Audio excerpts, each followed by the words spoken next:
আসসালামু আলাইকুম, আশা করি আপনারা সকলে ভালো আছেন। আজকে আমি শর্ট টার্ম স্কুলের পক্ষ থেকে আপনাদের সামনে হাজির হয়েছি আহসান হাবিব। আজকে আমি কয়েকটি গুরুত্বপূর্ণ প্রশ্নের সমাধান দেওয়ার চেষ্টা করব। প্রাথমিক শিক্ষক নিয়োগ পরীক্ষার কয়েকটি গুরুত্বপূর্ণ প্রশ্নের সমাধান দেওয়ার চেষ্টা করব।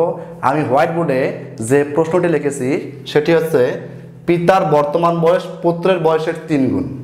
তাহলে 5 বছর আগে পিতার বয়স পুত্রের বয়সের 4 গুণ ছিল। পিতা পুত্রের বর্তমান বয়সটা আমাদেরকে নিয়ে আসতে হবে। এটা খুবই একটা ইম্পর্টেন্ট প্রশ্ন, এটা অনেক পরীক্ষায় আসে আর কি। তাহলে আপনারা দেখেন আমি কিভাবে সমাধান করে দেই। এখানে বলা হয়েছে যে পিতার বর্তমান বয়স পুত্রের বয়সের 3 গুণ। এখানে কিন্তু পিতা পুত্রের বয়স উল্লেখ নেই, তাহলে অবশ্যই আমাদেরকে পিতা পুত্রের বয়সটা ধরে নিতে হবে। আমি যদি প্রথমে এভাবে লিখি যে ধরি পুত্রের বর্তমান বয়স, পুত্রের বর্তমান বয়স ধরলাম 1 বছর, তাহলে পুত্রের বর্তমান বয়স হচ্ছে 1 বছর। তাহলে এখানে বলা হয়েছে যে পিতার বর্তমান বয়স পুত্রের বয়সের 3 গুণ। যদি পুত্রের বয়স x বছর হয় তাহলে অবশ্যই পিতার বর্তমান বয়স হবে 3x বছর। তাহলে পিতার বর্তমান বয়স হবে 3x বছর। ওকে, আচ্ছা। তারপরে বলা হয়েছে যে 5 বছর আগে, এখানে কিন্তু আগে কথাটা উল্লেখ আছে। যদি আগে কথাটি উল্লেখ থাকে তাহলে অবশ্যই আপনারা এই বর্তমান বয়স থেকে এই 5টা বিয়োগ করবেন। আর যদি পরে উল্লেখ থাকে তাহলে অবশ্যই আপনারা এই বর্তমান বয়সের সঙ্গে 5 বছরটা যোগ করে দেবেন। ওকে, যেহেতু এখানে 5 বছর আগে পিতার বয়স পুত্রের বয়সের 4 গুণ ছিল 5 বছর আগে, তাহলে যদি আমরা 5 বছর আগে বয়সটা বের করে নেই তাহলে আমরা এইভাবে লিখতে পারি যে 5 বছর আগে পুত্রের বয়স, তাহলে 5 বছর আগে পুত্রের বয়স হবে x মাইনাস কত 5 বছর।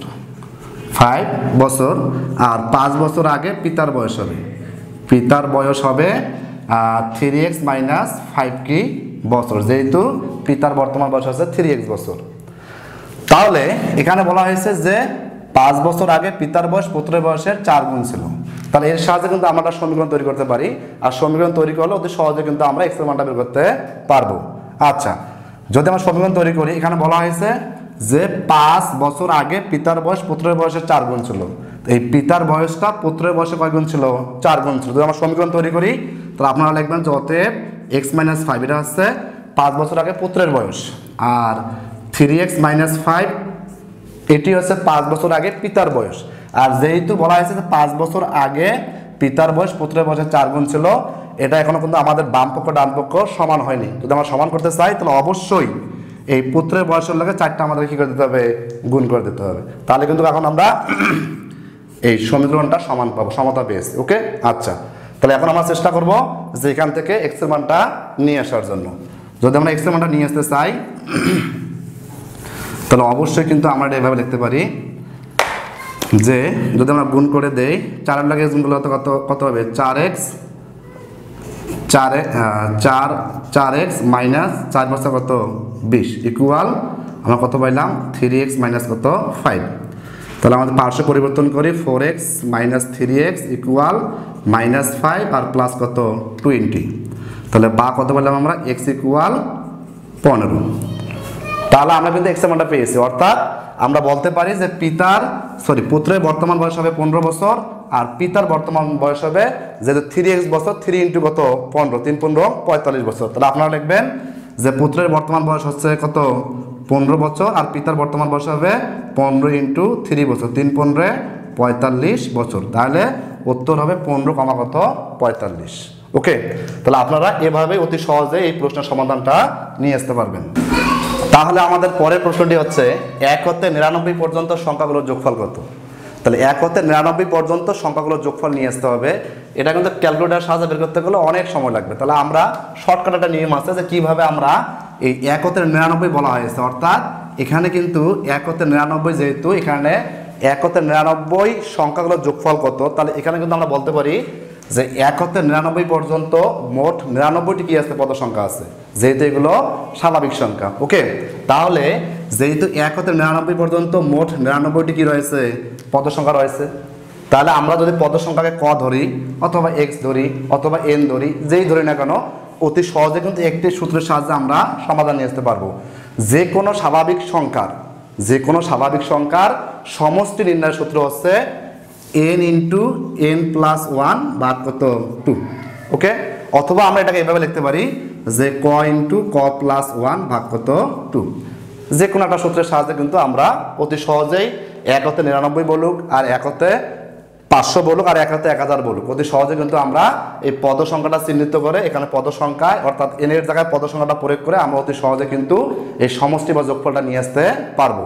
আচ্ছা, আমি যদি এই n ইন্টু n প্লাস 1 ভাগ 2 এই সূত্র প্রয়োগ করে 1 হতে 99 পর্যন্ত স্বাভাবিক সংখ্যাগুলোর যোগফল নিয়ে আসতে চাই, তাহলে অবশ্যই আমি কিন্তু আগেই বলছি যে 1 হতে 99 পর্যন্ত মোট কত আছে, 99টি পদ সংখ্যা আছে, অর্থাৎ এখানে nটা কিন্তু কি সংখ্যা, পদ সংখ্যা। তাহলে অবশ্যই আমরা n এর পরিবর্তে কি লিখবো, 99 ইন্টু 99 প্লাস কত 1 ভাগ হচ্ছে কত 2। তাহলে আমরা কি পাইলাম, 99 ইন্টু 99 এর 1 হচ্ছে কত 100 ভাগ 2, 2 দ্বারা 100 ভাগ করলে কত হবে 50, আর 50 দ্বারা 99 গুণ করলে কিন্তু আমরা আমাদের যোগফলটা পেয়ে যাব। তার কত বলে আমরা 0, 5 9 45, হাতে হচ্ছে 4, 5 9 45 আর 4 হচ্ছে 49, অর্থাৎ 4950। আমরা অতি সহজে কিন্তু 1 হতে 99 পর্যন্ত যে স্বাভাবিক সংখ্যাগুলো আছে এর যোগফলটা আমরা নিয়ে আসলাম। এটি কিন্তু অনেক পরীক্ষায় আসে, আপনারা এভাবেই সমাধান দেওয়ার চেষ্টা করবেন। তাহলে এখন আমি আমার পরের প্রশ্ন নিয়ে আলোচনা করব। তাহলে আমাদের পরের প্রশ্নটি হচ্ছে, কোন শ্রেণীর যতজন ছাত্রছাত্রী পড়ে প্রত্যেকে তার সহপাঠীর সমান সংখ্যক টাকা চাঁদা দেওয়ায় মোট 420 টাকা চাঁদা উঠল, তাহলে ওই শ্রেণীর ছাত্রছাত্রীর সংখ্যা আমাদেরকে নিয়ে আসতে হবে। তাহলে আমরা যদি ছাত্রছাত্রীর সংখ্যা নিয়ে আসতে চাই, তাহলে অবশ্যই যেহেতু আমাদেরকে ছাত্রছাত্রীর সংখ্যা বের করতে বলছে, এই কারণে আমি ধরে নিলাম যে ধরি ছাত্রছাত্রীর সংখ্যা একজন, ছাত্রছাত্রীর সংখ্যা ধরি ছাত্রছাত্রীর সংখ্যা x জন, অর্থাৎ আমাদের যে লক্ষ্য থাকবে সেটি হচ্ছে x এর মানটা আমাদেরকে নিয়ে আসতে হবে, তাহলে কিন্তু আমরা সমাধানটা পেয়ে যাব। তাহলে x এর মানটা কিভাবে নিয়ে আসতে হবে, যেহেতু এখানে বলা হয়েছে যে কোন শ্রেণীর যতজন ছাত্রছাত্রী পড়ে প্রত্যেকে তার সহপাঠীর সমান সংখ্যক টাকা চাঁদা দেওয়ায় মোট 420 টাকা চাঁদা উঠলো, তাহলে ওই শ্রেণীর ছাত্রছাত্রীর সংখ্যা কত। তাহলে এটাও কিন্তু আমরা একটা সমীকরণের সাহায্যে অতি সহজে সমাধানটা নিয়ে আসতে পারবো। কিভাবে নিয়ে আসবো, যেহেতু ওই শ্রেণীর ছাত্রছাত্রীর সংখ্যা আছে x জন, তাহলে প্রথম যেটা কাজ সেটা হচ্ছে আমাদেরকে সহপাঠীর সংখ্যাটা কি করতে হবে, নিয়ে আসতে হবে। ধরেন যে x এর মান আমরা কত পেয়েছি, 20 পেয়েছি। এখন যদি আমি নিজেই চাঁদা দেই তাহলে কিন্তু 20 থেকে আমি কি হব, মাইনাস হব, অর্থাৎ তাহলে আমার সহপাঠীর সংখ্যা হবে কতজন, 19 জন। তাহলে আমরা এইভাবে লিখতে পারি যে সহপাঠীর সংখ্যা, তাহলে সহপাঠীর সংখ্যা হবে মোট ছাত্রছাত্রীর সংখ্যা থেকে একজন কি হবে, কম হবে, তাহলে x - 1 জন। এটা হচ্ছে কি সহপাঠীর সংখ্যা। আর এখানে বলা হয়েছে যে প্রত্যেকে তার সহপাঠীর সংখ্যার সমান সংখ্যক টাকা চাঁদা দেওয়ায় মোট 420 টাকা চাঁদা উঠলো। তাহলে আমরা সমীকরণটা এইভাবে তৈরি করতে পারি, আমরা লিখতে পারি যে অতএব সহপাঠীর সংখ্যা হচ্ছে কত, x - 1, আর মোট ছাত্রছাত্রীর সংখ্যা আছে কতজন, একজন। তাহলে আমরা লিখতে পারি x ইন্টু x মাইনাস কত 1, আর মোট টাকার পরিমাণ হচ্ছে কত, 420। ওকে, তাহলে এখন এই সমীকরণটা থেকে আমাদেরকে x এর মানটা কি করতে হবে, বের করতে হবে। অর্থাৎ 420 কেন হইলো, আমরা কিভাবে সমীকরণ তৈরি করলাম, যেহেতু x হচ্ছে মোট ছাত্রছাত্রীর সংখ্যা আর x - 1 হচ্ছে সহপাঠীর সংখ্যা। এখানে প্রশ্নে বলা হয়েছে প্রত্যেককে তার সহপাঠীর সংখ্যার সমান সংখ্যক টাকা চাঁদা দেওয়ায় মোট 420 টাকা চাঁদা উঠেছিল। তাহলে এইভাবে আমরা কি করতে পারি, এই প্রশ্নের আলোকে সমীকরণটা তৈরি করতে পারবো। তাহলে এখন যদি আমরা সমাধানটা নিয়ে আসতে চাই, যেহেতু x এর সঙ্গে x - 1টা গুণ আকারে আছে, আমরা গুণ করে দেব। গুণ করলে আমরা কি পাবো, যে x² - x ইকুয়াল 420। তো আমরা পার্শ্ব পরিবর্তন করি, তাহলে আমরা কি পাবো, x² - x প্লাস হচ্ছে কি হবে, -420 ইকুয়াল 0। তাহলে এখন এটাকে আমাকে কি করতে হবে, উৎপাদকে বিশ্লেষণ করতে হবে। যদি আমরা উৎপাদকে বিশ্লেষণ করি তাহলে কিন্তু আমরা আমাদের সমাধানটা কি যাব, পেয়ে যাব। এখন যদি আমরা উৎপাদক নিয়ে আসতে চাই, তাহলে উৎপাদনের নিয়ম আছে কি, আমি সহজ একটা নিয়ম শেখাই দেই যে এই 420 যে সংখ্যাটি আছে এই সংখ্যাটি ভেঙে আমরা চেষ্টা করব একটা x মিলানোর জন্য, একটা x কি মিলানোর জন্য। তাহলে যদি আমরা 420 এর গুণনীয়ক বের করি, অর্থাৎ মৌলিক গুণনীয়ক নিয়ে আসতে চাই, তাহলে আমরা পাবো 21 × 2 = 90, অর্থাৎ 210 × 420, আবার 2 দ্বারা ভাগ দেই, তাহলে কত পাবো আমরা? 2 এককে 2 মানে 105, মানে 5 দ্বারা দেই কত পাবো আমরা? 5 2 × 10 21, আবার 3 দ্বারা দেই 3 সাথে কত হবে? 21। তাহলে এখানে দেখেন যে 3 সাথে কত? 21, 2 2 4, 4 5 কত? 20, অর্থাৎ 21 আর 20 যদি আমরা গুণ করি তাহলে কত পাবো? 420। আর 21টা x থেকে যদি আমরা 20টা x বিয়োগ করি তাহলে কয়টা x পাবো আমরা? একটা x পেয়ে যাবো। ওকে, এভাবে আমরা উৎপাদকটা নিয়ে আসার চেষ্টা করব। তাহলে আমরা কীভাবে লিখতে পারি? প্রথম পদ আমরা ঠিক রেখে দেবেন মাইনাস, যেহেতু এখানে মিডল যে পদটা আছে, এই যে মধ্য যে পদটা আছে এর সামনে কিন্তু ঋণাত্মক চিহ্ন ব্যবহার করা আছে, এই কারণে আমরা অবশ্যই এখানে ঋণাত্মক চিহ্ন ব্যবহার করব। তাহলে মাইনাস বড় সংখ্যাটা আপনারা আগে লিখবেন যে 21x, যেহেতু আমাকে একটা x লিখতে হবে এই কারণে প্লাস আপনারা কি দেবেন? 20x মাইনাস 420 ইকুয়াল কত? 0। ওকে, তাহলে কিন্তু এখন দেখেন 21টা x থেকে 20টা x বিয়োগ করলে কিন্তু আমরা একটা x পেয়ে যাবো, অর্থাৎ এই যে সমীকরণটা পেয়েছি আমরা এটা কিন্তু কি মান সমান, মানে কোনো পরিবর্তন হয়নি। এখন যদি আমরা এই দুই পদ থেকে এক্সটা কমন নেই তাহলে আমরা কী পাবো? এক্স মাইনাস কত?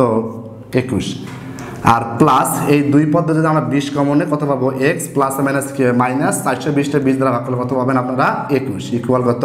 0। তা আমরা কি পাইলাম? এক্স মাইনাস 21, দুইটার মধ্যে একটা আমরা কমন নেব আর অবশিষ্ট আছে কত? এক্স প্লাস 20 ইকুয়াল কত? 0। আমাদের জানা আছে 2 বা ততোধিক রাশির গুণফল যদি শূন্য হয় তাহলে আমরা কি লিখতে পারি? একটি সমান 0 অথবা অপরটি সমান 0 অথবা অপরটি সমান 0। আর যেহেতু দুইটা রাশি গুণাকারে আছে এবং দুইটার গুণফল আসছে কত? 0, তাহলে এটাকে আমরা অবশ্যই এভাবে লিখতে পারবো যে আপনারা লিখবেন যে সুতরাং এক্স মাইনাস 21 ইকুয়াল কত? 0 অথবা এক্স প্লাস কত? 20 ইকুয়াল 0। তাহলে আমরা কী পেলাম? এক্স ইকুয়াল 21, এখানে কত পেলাম আমরা? X equal minus 20। যেহেতু কখনো পদ সংখ্যা ঋণাত্মক হয় না, অর্থাৎ পদ সংখ্যা বা শিক্ষার্থীর সংখ্যা এটা কখনোই ঋণাত্মক হতে পারে না, অর্থাৎ এই মাইনাস 20 কিন্তু শূন্য অপেক্ষা ছোট। আপনারা জানেন সংখ্যা রেখার ব্যবহার সম্পর্কে আপনারা সকলেই জানেন যে মাইনাস 20টা কিন্তু শূন্য অপেক্ষা ছোট। এই কারণে এই শিক্ষার্থীর সংখ্যা বা পদ সংখ্যা বা যে কোনো মান কি হতে পারে না? পদ সংখ্যা জাতীয় যে কোনো মান ঋণাত্মক হতে পারে না। এই কারণে আমরা কি লিখতে পারি? যে এক্স নট ইকুয়াল মাইনাস 20, অর্থাৎ ছাত্রছাত্রীর সংখ্যা মাইনাস 20 হবে না। তাহলে কি পাইলাম আমরা? ছাত্রছাত্রীর সংখ্যা কতজন? 21 জন, অর্থাৎ ওই শ্রেণীর মধ্যে মোট ছাত্রছাত্রীর সংখ্যা ছিল 21 জন। এখন প্রমাণটা দেখেন কিভাবে? যেহেতু বলা হয়েছে ছাত্রছাত্রীর সংখ্যা 21 জন, তাহলে সহপাঠীর সংখ্যা হবে 21 বিয়োগ কত? 1, কতজন? 20 জন। আর প্রত্যেকে কিন্তু কি করেছে? যে তার সহপাঠীর সমান সংখ্যক চাঁদা প্রদান করছে। তাহলে আমরা এভাবে লিখতে পারি যে ছাত্রছাত্রীর সংখ্যা 21 জন, সহপাঠীর সংখ্যা আছে কতজন? 20 জন। আর গুণ করলে কত পাবো? 0 21 2 42, 420 টাকা। আর আমাদের এখানে প্রশ্নে উল্লেখ আছে 420 টাকা। তাহলে আমাদের সমাধানে কোনো সমস্যা নেই। আর এই ধরনের প্রশ্ন আসলে আপনারা এইভাবে সলভ করার চেষ্টা করবেন। তাহলে এখন আমি আমার পরের প্রশ্ন নিয়ে আলোচনা করব। তাহলে আমাদের পরের প্রশ্নটি হচ্ছে, আমি লিখেছি যে 560 টাকায় একটি চেয়ার কেনে কত টাকায় বিক্রয় করলে 25% কীভাবে লাভ হবে? তো লাভ ক্ষতির অঙ্ক তো আপনারা সকলেই জানেন, তারপর আমি একটু সমাধান দেওয়ার চেষ্টা করি। এখানে বলা হয়েছে যে 560 টাকায় একটি চেয়ার কিনছে, অর্থাৎ একটি চেয়ারের ক্রয় মূল্য কিন্তু কত টাকা? 560 টাকা। ক্রয় মূল্য, বিক্রয় মূল্য না, ক্রয় মূল্য। যে 560 টাকা একটি চেয়ার কেনে কত টাকায় বিক্রয় করে, তাহলে আমাদেরকে কী করতে হবে? বিক্রয় মূল্যটা নিয়ে আসতে হবে এবং এমন একটা বিক্রয় মূল্য নিয়ে আসতে হবে যেখানে 25% কি থাকে? লাভ থাকে। ওকে, আচ্ছা আমরা কীভাবে নিয়ে আসবো? যে আমরা এটা এইভাবে লিখতে পারি, যেহেতু 25% লাভের কথা উল্লেখ আছে, তাহলে যদি আমরা ক্রয় মূল্য 100 টাকা ধরে নিই, যে ধরলাম যে ক্রয় মূল্য কত টাকা?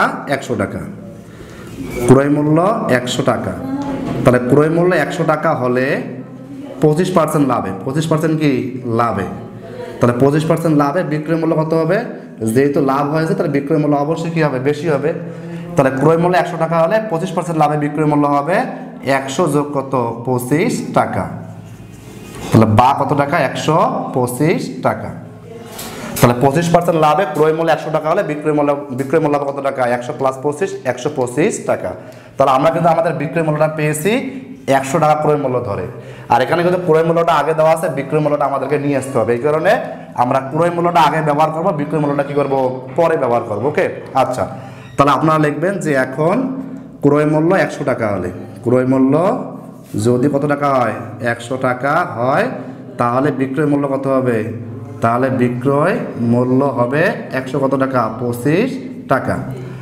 আর অতএব আমরা লিখতে পারি যে ক্রয় মূল্য 1 টাকা হলে বিক্রয় মূল্য হবে কম, অর্থাৎ 125 ভাগ কত, 100 টাকা। আর এখানে ক্রয় মূল্য দেওয়া আছে কত টাকা, প্রশ্নে 560 টাকা। তাহলে অতএব আপনারা লিখবেন যে ক্রয় মূল্য 560 টাকা হলে বিক্রয় মূল্য হবে 125 ইন্টু কত, 560 ভাগ কত, 100 টাকা। এটার মান যা আসবে তাই কিন্তু আমাদের কি মূল্য পেয়ে যাবো, আমরা বিক্রয় মূল্য পেয়ে যাব। এখন যদি আমরা এই শূন্য বাদ দেই তাহলে 5 দুগুণে কত, 10, 5 25 125। তাহলে এখন যদি আমরা 2 দ্বারা 56 ভাগ করে 28 দুগুণে কত, 56, 28 আর 25 গুণ করার পর যা হবে তাই হবে কি আমাদের বিক্রয় মূল্য। ওকে, আচ্ছা তাহলে আমরা গুণটা করে দেই যে 25 ইন্টু কত, 28, 5 8 40, 8 দুগুণ 16 আর 4 20। তাহলে 25 দুগুণে কত, 50। তাহলে 0 0 5 2 কত, 7। তাহলে আমরা আমাদের বিক্রয় মূল্যটা পেয়ে যাবো কত টাকা, 700 টাকা। অর্থাৎ 560 টাকা দিয়ে একটি শেয়ার কিনলে 25% লাভে সেই শেয়ারটি আমরা এই 700 টাকা কি করতে পারবো, বিক্রয় করতে পারবো। তাহলে আমাদের বিক্রয় মূল্য কত টাকা, 700 টাকা। এভাবে শতকরার অঙ্ক আসলে আপনারা সমাধান নিয়ে আসতে পারবেন। আর যদি কোনো সংখ্যার হাফ অংশের সাথে 6 যোগ করলে সংখ্যাটির 2/3 অংশ হবে, সংখ্যাটির 2/3 অংশ হবে, কোন সংখ্যার হাফ অংশের সাথে 6 যোগ করলে সংখ্যাটির 2/3 অংশ হবে, সংখ্যাটি আমাদেরকে নিয়ে আসতে হবে। আমি ছোট্ট করে একটা সুন্দর নিয়ম শিখাই দেই, আপনারা দেখবেন যে সংখ্যাটি কত। আমি কিন্তু একটু আগে বলেছি যে মানটা আমাদেরকে বের করতে বলবে এটা আমরা একটা অজ্ঞাত মান ধরে নেব। ধরলাম যে ধরি সংখ্যাটি, ধরলাম সংখ্যাটি কত, x, সংখ্যাটি হচ্ছে কত, x। তাহলে x এর মানটা আমাদেরকে নিয়ে আসতে হবে। আর এখন আমরা প্রশ্ন দেখে লক্ষ্য রাখবো যে কোন সংখ্যার হাফ অংশের সাথে, যদি সংখ্যাটি আমরা x ধরছি তাহলে x এর হাফ অংশ হবে কত, আমরা রাফ করে দেখাই দেই যে x এর হাফ হবে যে x এর 1/2। তাহলে x এর 1 গুণ কত হবে, x ভাগ কত, 2। তাহলে x এর হাফ অংশ হচ্ছে কত, x ভাগ 2। আর তারপর বলছে যোগ করলে সংখ্যাটি 2/3 অংশ হবে, সংখ্যাটি কিন্তু x। তাহলে x এর 2/3 অংশ অর্থ হচ্ছে x এর 2 ভাগ কত, 3। তাহলে আমরা কত পাইলাম, 2x ভাগ কত, 3। তাহলে x এর 2/3 মানে 2x ভাগ কত, 3। তাহলে আমরা কিন্তু x এর হাফটা বের করলাম, আবার x এর 2/3টা আমরা বের করলাম। তাহলে এখন আমরা একটা সমীকরণ তৈরি করার চেষ্টা করবো। যেমন বলা হয় কোনো সংখ্যার হাফ অংশের সাথে, সংখ্যাটি কিন্তু কত পাইছি আমরা, x, আর x এর হাফ অংশ হচ্ছে x ভাগ কত, 2। কোনো সংখ্যার হাফ অংশের সাথে 6 যোগ করলে তাহলে প্লাস কত হবে, 6। আর 6 যোগ করলে কি হবে, সংখ্যাটির 2/3 অংশ হবে। আর সংখ্যাটির 2/3 অংশ হচ্ছে 2x ভাগ কত, 3।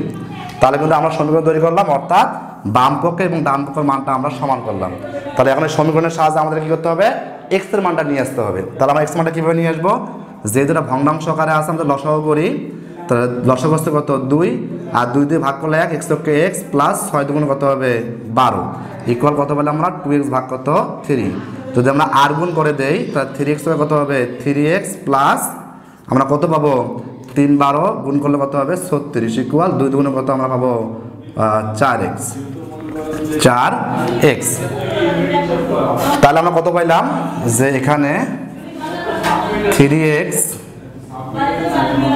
আর প্লাস কি হবে, -4x ইকুয়াল প্লাস কি হবে, -36। তাহলে আমরা মানটা কত পেলাম, এখানে 3x থেকে 4x বাদ দিলে হবে বিয়োগ কত, x। তাহলে বিয়োগ x ইকুয়াল বিয়োগ কত বলেন, 36। যদি আমরা উভয় পক্ষকে -1 দ্বারা ভাগ করি, অর্থাৎ উভয় পক্ষকে -1 দ্বারা ভাগ করলে অথবা -1 দ্বারা গুণ করলে কিন্তু আমরা কি পাবো, এই ঋণাত্মক চিহ্নটা কি হয়ে যাবে, ভিনিশ হয়ে যাবে। তাহলে আমরা কি পাবো, x ইকুয়াল কত, 36। না পারলে আপনারা এইভাবে করবেন, এই পার্শ্ব পরিবর্তনটা এইভাবে করবেন, 36 আমরা বাম দিকে রেখে দেবেন, তাহলে 4x ডান দিকে থাকবে, আর প্লাসটা কি হবে, -3x। তাহলে আমরা কত পাবো, 36 ইকুয়াল কত, x। তাহলে সংখ্যাটি কত আমরা পাইলাম, 36। কত পেলাম আমরা, 36। যেমন প্রমাণ দেখেন, যেখানে বলা হয়েছে যে এই সংখ্যাটির হাফ, তাহলে কোন সংখ্যার হাফ অংশ, 36-এর হাফ অংশ হচ্ছে কত, 18। 36-এর হাফ হচ্ছে কত, 18। তাহলে 18-এর লগে আমার কি করতে হবে, 6 যোগ করতে, কত পেলাম আমরা, 24। তাহলে বাম পক্ষের মান কত পেলাম আমরা, 24। আর ডান পক্ষে বলা হয়েছে ওই সংখ্যাটির 2/3 অংশ হবে, ওই সংখ্যাটির 2/3 অংশ, অর্থাৎ 36-এর 2/3 অংশ। তাহলে 36 এর 2 / কত 3, আমরা 3 দ্বারা ভাগ করি, 3 বার 36, 12 দুগুণ কত 24। তাহলে আমাদের কিন্তু বাম পক্ষ ডান পক্ষের মানটা কি এসেছে, সমান এসেছে। তাহলে আমরা অনায়াসে বলতে পারি যে সংখ্যাটি হবে কত x। তাহলে আমাদের কাঙ্ক্ষিত সমাধানটি হচ্ছে 36। তাহলে এখন আমি আমার পরের প্রশ্ন নিয়ে আলোচনা করব। তাহলে আমাদের আজকের আলোচনার সর্বশেষ প্রশ্নটি হচ্ছে 3টি ঘন্টা একত্রে বাজার পর ঘন্টাগুলো 2 ঘন্টা, 3 ঘন্টা ও 4 ঘন্টা পর পর বাজতে থাকলো। অর্থাৎ ধরেন যে একটা ঘন্টা 2 ঘন্টা পর পর বাজে, অপর ঘন্টাটি 3 ঘন্টা পর পর বাজে এবং তৃতীয় যে ঘন্টাটি আছে এটি 4 ঘন্টা পর পর বাজে। তাহলে একদিনে এই ঘন্টাগুলো কতবার একত্রে বাজবে এই মানটা আমাদেরকে নিয়ে আসতে হবে। তাহলে আমরা বলতে পারি, যেহেতু এখানে বলা হয়েছে যে 3টি ঘন্টা 2 ঘন্টা, 3 ঘন্টা, 4 ঘন্টা পর পর একত্রে বাজে, তাহলে আমাদেরকে প্রথমে যেটি নিয়ে আসতে হবে সেটি হচ্ছে এই 2 ঘন্টা, 3 ঘন্টা এবং 4 ঘন্টা পর পর যে ঘন্টাগুলো বাজে, এখন আমাদেরকে নিয়ে আসতে হবে যে এই ঘন্টাগুলো কত ঘন্টা পর পর একত্রে বাজবে সেই মানটাকে আমাদের প্রথমে নিয়ে আসতে হবে। তাহলে আমরা জানি যে এই ঘন্টাগুলো মানে কত ঘন্টা পর পর একত্রে বাজবে সেই মানটা বের করতে হলে অবশ্যই 2, 3 এবং 4-এর লসাগুটাকে কী করতে হবে, নিয়ে আসতে হবে। অর্থাৎ 2, 3 এবং 4-এর লসাগুর মান যা হবে ঘন্টাগুলো কিন্তু কি তত ঘন্টা পর পর একত্রে বাজবে। তাহলে আমরা প্রথম যে কাজটি সেটি হচ্ছে 2, 3 এবং 4-এর কি নিয়ে আসবো আমরা, লসাগু। 4-এর লসাগু, যেহেতু 2, 3 মৌলিক সংখ্যা আর 4 যৌগিক সংখ্যা, তাহলে এখানে লসাগু বের করার প্রয়োজন নেই। আপনারা সংখ্যা 3টে গুণ করে যে মানটা পাবেন সেটি কী হবে, তার লসাগু না। যেহেতু 2 মৌলিক সংখ্যা, 4টে কি সংখ্যা, যৌগিক সংখ্যা, অর্থাৎ 2 এবং 4 জোড় সংখ্যা, তাহলে আমাদেরকে লসাগুর মানটা কী করতে হবে, নিয়ে আসতে হবে। তাহলে আমাদের লসাগুর মানটা নিয়ে আসতে চাই, তা 2, 3 এবং 4-এর লসাগু 2 দ্বারা ভাগ করি, 2 এককে 2, 3, 2 দুগুণ, তো লসাগু হচ্ছে 3 দুগুণ 6, 6 দুগুণ কত 12। ওকে, আপনারা কিন্তু ভুল করবেন না যে 2, 3, 4 গুণ করে দিলে যে লসাগু বেরোবে তা না। 2 যদি বা মৌলিক সংখ্যা, কিন্তু 2টি হচ্ছে কি জোড়। আমরা জানি যতগুলো মৌলিক সংখ্যা আছে তার মধ্যে শুধুমাত্র একটি মৌলিক সংখ্যা যে জোড়, তার নাম হচ্ছে কত 2। এই কারণে 2 যদি জোড় সংখ্যা, 4 জোড় সংখ্যা, এইভাবে কি করতে হবে, লসাগুর মানটা আগে নিয়ে আসতে হবে। তাহলে আমরা কি পাইলাম, 2, 3 এবং 4 লসাগু হচ্ছে কত 12। তাহলে আমরা অনায়াসে বলতে পারি যে ঘন্টা 3টি 12 ঘন্টা পর পর একত্রে বাজবে। ওকে, আর প্রশ্নে বলা হয়েছে যে একদিনে ঘন্টাগুলো কতবার একত্রে বাজবে। একদিন আমরা কিন্তু সকলেই জানি যে একদিন সমান 24 ঘন্টা। তা 24 ঘন্টা এই ঘন্টা 3টি কতবার একত্রে বাজবে। তাহলে আপনারা চিন্তা করেন একটা, যে ধরেন দুপুর 12টায় ঘন্টা 3টে কিন্তু একবারে বাজছে। তারপরে 12 ঘন্টা পর কিন্তু কি হবে, 12 ঘন্টা পর কিন্তু হবে রাত কটা, রাত 12টায়। রাত 12টায় কিন্তু ঘন্টাগুলো আবার পুনরায় বাজছে। তাহলে এই শুরুর ঘন্টা কিন্তু এখানে একবার কিন্তু বাজছে পুনরায়, তারপরে কিন্তু 12 ঘন্টা পর আবার বাজছে। কিন্তু আমাদেরকে নিয়ে আসতে হবে কি, যে আমাদের দুপুর 12টা ধরি, তাহলে 12টা টু 12টা কিন্তু কত হবে, 24 ঘন্টা। তাহলে কিন্তু আবার দুপুর 12টায় কি হবে, আবার দুপুর 12টায় ঘন্টাগুলো পুনরায় একত্রে বাজবে। তাহলে আমরা বলতে পারি একদিনে এই ঘন্টাগুলো কি 3 বার, একদিনে ঘন্টাগুলো 3 বার পুনরায় বাজবে। অনেকে কিন্তু ভুল করে থাকে, যেহেতু 12 ঘন্টা পর পর ঘন্টাগুলো একসঙ্গে বেজে ওঠে। তাহলে আমরা তো জানি যে 24 ঘন্টায় একদিন, তাহলে 24টা 12 দ্বারা ভাগ করলে কত হবে 2। অর্থাৎ 24 যদি আমরা 12 দ্বারা ভাগ করি তাহলে মান কত পাবো 2, মানে দিনে 2 বার। না, এটা ভুল। যেহেতু শুরুতে দুপুর 12টায় বাজছে, আবার রাত 12টায় বাজবে, আবার কিন্তু দুপুর 12টায় বাজবে। অর্থাৎ এই ঘন্টা 3টি কিন্তু একদিনে 12 ঘন্টা পর পর 3 বার পুনরায় বাজবে। অর্থাৎ তোমরা মানটা এভাবে বের করবো যে 24 ভাগ কত 12 যোগ কত 1 বার। তো 24-এ 12 দ্বারা ভাগ করলে কত হবে 2 যোগ 1 বার, তাহলে মান কত হইলো 3 বার। অপশনে কিন্তু অবশ্যই 2 থাকবে, 3 থাকবে, এরকম অপশন থাকবে। তাহলে এই 2টা কিন্তু দাগালে ভুল হবে। তাহলে আপনারা অবশ্যই, যেহেতু ঘন্টাগুলো পুনরায় 12 ঘন্টা পর পর একত্রে বাজে, তাহলে আমরা বলতে পারি যে একদিনে এই ঘন্টাগুলো পুনরায় 3 বার বাজবে 12 ঘন্টা পর পর। ওকে, আশা করি যে আমার আলোচনাগুলো আপনারা বুঝতে পারবেন এবং যদি আমার আলোচনাগুলো আপনাদের ভালো লেগে থাকে তাহলে অবশ্যই আমাদের যে ইউটিউব চ্যানেলটি আছে আপনারা সাবস্ক্রাইব করবেন এবং বেল বাটনে ক্লিক করে আমাদের পাশে থাকবেন। আশা করি আপনারা সকলে ভালো থাকবেন, সুস্থ থাকবেন। আল্লাহ হাফেজ।